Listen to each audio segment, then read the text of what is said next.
Welcome to my blog. তো শিল্পাস ব্লগে সবাইকে স্বাগত জানাই। আজকে কিন্তু আমরা এক জায়গায় যেতে চলেছি।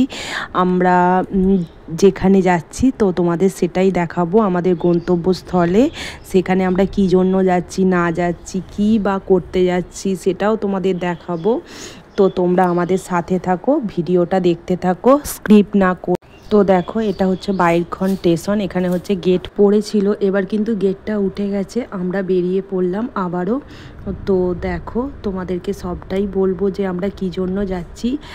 মানে বছরে ওই একবার শ্রাবণ মাস, তো শ্রাবণ মাসে শ্রাবণী মেলা দেখতে যাওয়ার জন্যই আমরা বেরিয়েছি। যাচ্ছি নন্দকুটি। বাইরখন থেকে নন্দকুটির ডিস্টেন্স কিন্তু খুব একটা বেশি না, খুব জোর 1 কিলোমিটার হয়তো হবে। তো দেখো, সবাই কিন্তু সেই জন্যই যাচ্ছে। তোমরাও চাইলে কিন্তু এসে ঘুরে যেতে পারো। এই জায়গাটা হচ্ছে নন্দকুটি, 12 নম্বর রোড রাস্তাটা। আর দেখো, এখানে হচ্ছে শ্রাবণ মাসের শ্রাবণী মেলা যেটাকে বলা হয়। সবাই কিন্তু যাচ্ছে বাবা তারকনাথ স্থানে, বাবা তারকনাথের মাথায় জল ঢালতে। শেওড়াফুলি থেকে গঙ্গার ঘাট জল তুলে 16 থেকে 18 ঘন্টা আর পথ অতিক্রম করে তারা কিন্তু যাচ্ছে বাবা তারকেশ্বর স্থানে, তারকনাথের মাথায় জল ঢালতে। তো দেখো, তো এটা হচ্ছে তৃতীয় সোমবার, তাই এত লোকের প্রচণ্ড ভিড়। কয়েক লক্ষ মানুষ প্রত্যেক বছর কিন্তু এইভাবে এদের গন্তব্যস্থলে যেয়ে পৌঁছায়। আমরা যেতে যেতে কিন্তু খুব বৃষ্টি এসে গেছিলো। তো দেখো, কয়েকটি তোমাদের সিন দেখাচ্ছি। এই যে ভোলে বাবার এরা মূর্তি করেছে, সেটাকে নিয়ে যাচ্ছে ওই তারকেশ্বরে বাবার কাছে। তো দেখো, এই একটা ছোট্ট শিব দেখতে পেয়েছো তোমরা, এটাও কিন্তু সেই জায়গাতেই ওরা নিয়ে যাচ্ছে। তো দেখো, বিভিন্ন ধরনের সিনারি করেছে অনেকেই। তো আমরা ভাবছিলাম যে যেহেতু প্রচণ্ড বৃষ্টি হচ্ছে আমরা বাড়ি ফিরে যাব, কিন্তু এত সুন্দর, এত লোকজন দেখে না আমাদের আর বাড়ি যেতে ইচ্ছা করলো না। তো দেখলে, এই একটা শিব বাবা ভোলে বাবা। তো দেখো, অনেক মানুষ অনেক দূর দূরান্ত থেকে আসছে তাদের উদ্দেশ্যের জন্য। যে যেমন করে ইচ্ছা ঠাকুরের কাছে মানসিক করেছে, সেই মানসিক ও ব্রত পালন করতেই তারা অনেক দূর থেকে ঠাকুরের দর্শন করতে, বাবার মাথায় জল ঢালার জন্যই তারা এসেছে।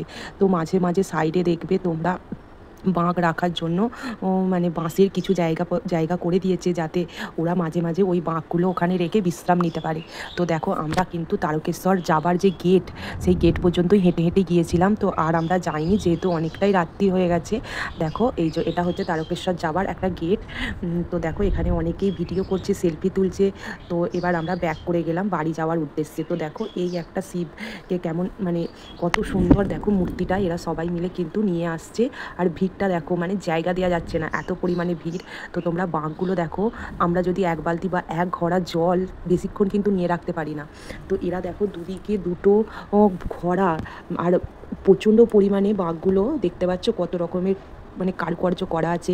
এই বাঁকগুলোই কিন্তু এরা দৌড়ে দৌড়ে বা হেঁটে হেঁটে ছুটে ছুটে নিয়ে যাচ্ছে তো বাবার উদ্দেশ্যে।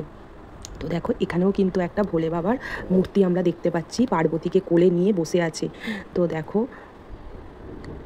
আর এই যে দেখো, সবাই যাচ্ছে, প্রচুর ভিড়। তো তোমরাও চাইলে কিন্তু এইখানে আসতে পারো।